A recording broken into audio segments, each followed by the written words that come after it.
What's going on, Planted Tanks? I'd like to give a shout out to my boy Nam Nugent, Tanner Aldridge, Hunter Williams, Trey Alexander, all you cats, man, who have really helped me get going in this hobby. It's been a really slow go with this particular project, but I wanna talk about this a little bit. This is my farming tank right here. You know, being a little bit lower income, it's kind of hard to maintain like a good, aquascaping / fish tank hobby. So what I've decided to do is invest a little time and money into setting up this system right here. So what I've got going on here, EnviroGrow low energy T5HO quad fixture with reflectors right here. Went hydroponic supplies for my lighting. I did that because I noticed that it appeared that's what Tom Barr is using a lot.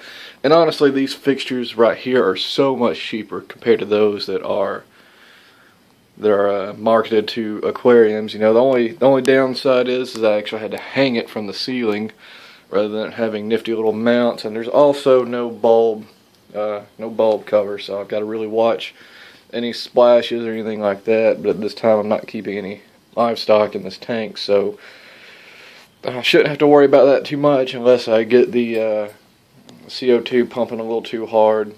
And there's a little fizzle at the top of the tank, the surface of the water, but I've got that dialed down a good bit. This thing right here is thumping, man. I guess it's running at maybe 2 bubbles a second. I'm not really sure. I'm still, experimenting, getting it dialed in, and that's the kind of output. Soon I'm going to get me a little power head to kind of distribute CO2 all over the tank. Right now I've just got the output for the Weevil 205 over it, just kind of help spread it out a little bit. I'm still working on that. I had a power head, just turned out to be way too big for this tank, so check it out, man. God, I wish I remember who I got this Glossostigma from.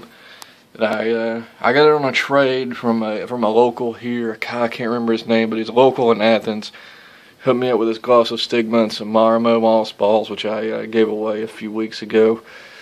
But anyway, I got these two Cryptocorn Wendites from Trey. I got this little bitty Anubias rhizome that came from a Tanner who bought one of Nam's tanks when he moved from this area to Georgia. I don't think either of them knew that this little rhizome was in there. It is aggressively cut, but it's sending out some little roots, getting a new leaf on it. When I got it, there was like half of one leaf on there, so it's going to be a slow go, but it's going to be really fun, watching that old boy perk back up right there. This is really like my first official dirted tank. I'm using this the green bag, which is arguably good, arguably not good. Who knows? But hell, we're gonna find out. And like I said, I don't plan on keeping any fish in this tank. At least, once I get a good BB cycle going on and like some of the excess nutrients worked out of the water column, I may throw some live bears in there just for kicks.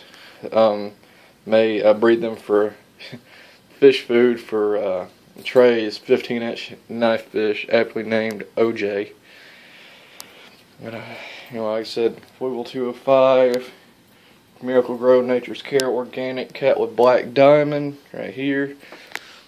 T5HO hydroponic fixture, Coca-Cola tank, Milwaukee regulator, a little nano diffuser. I ordered this stuff, months ago, and I think maybe I didn't get enough diffuser for this tank. I don't know, but we'll find out how that goes. I'm converting this Glossostigma over from immersed to emerged setup. So like I threw it in there in the little pots just like that, and I don't really know if I should leave it growing like that or if I should actually cut up the nodes and plant them into the substrate and let them grow out that way. If you guys have any tips and tricks on converting from immersed to submerged, let me know.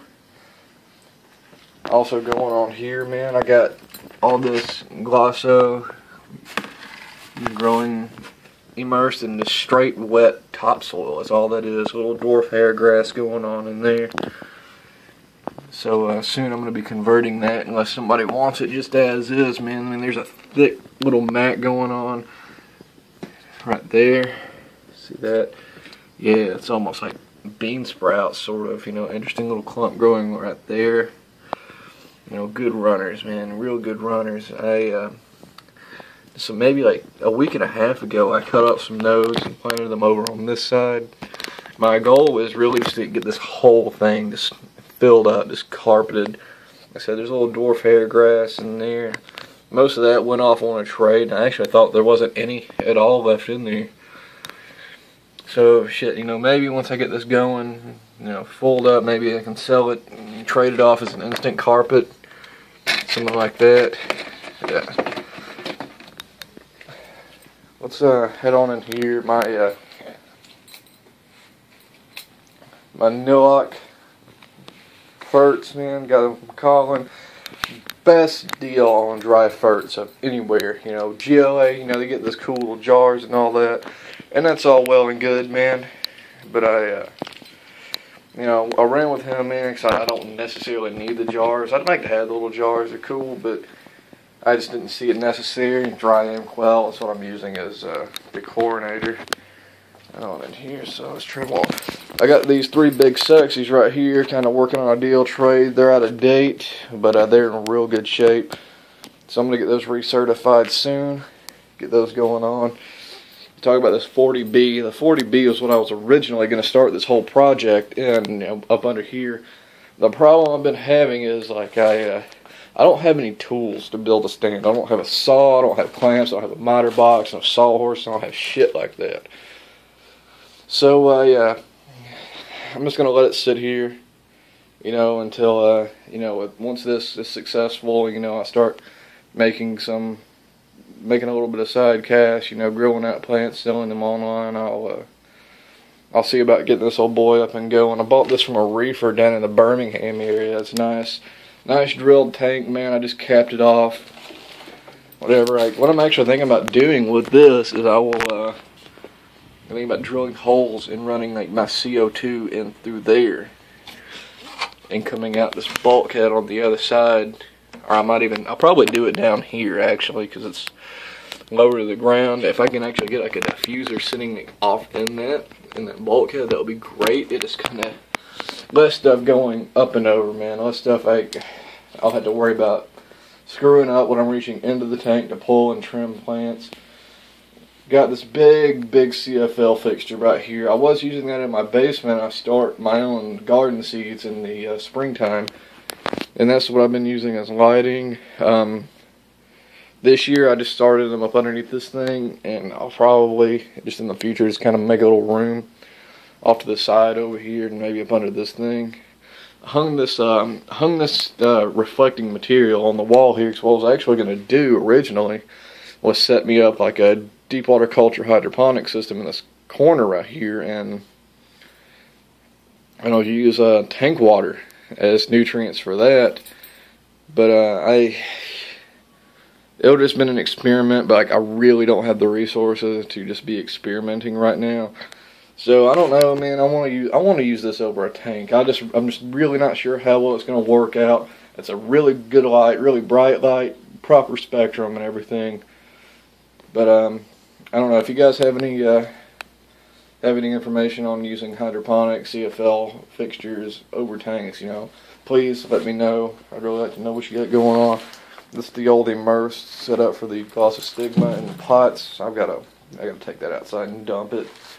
Right here, using these little like soap holders, these little Dollar Tree $1 soap holders. Got some liverwort going on in there. I set that in there, man. Like, I trimmed the crap out of that Glosso for another